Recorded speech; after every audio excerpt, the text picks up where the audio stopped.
Víš, s někým jsme si blízko a s někým ještě blíž.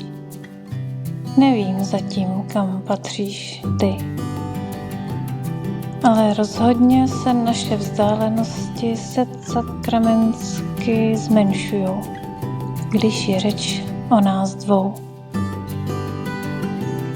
To je skoro jako ten Archimedův zákon o kapalině, no ne?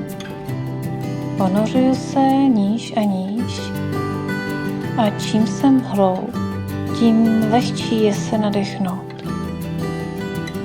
Neznám asi ty správné fyzikální veličiny. Zkrátka, jsi tu a blíž už nikdo jiný.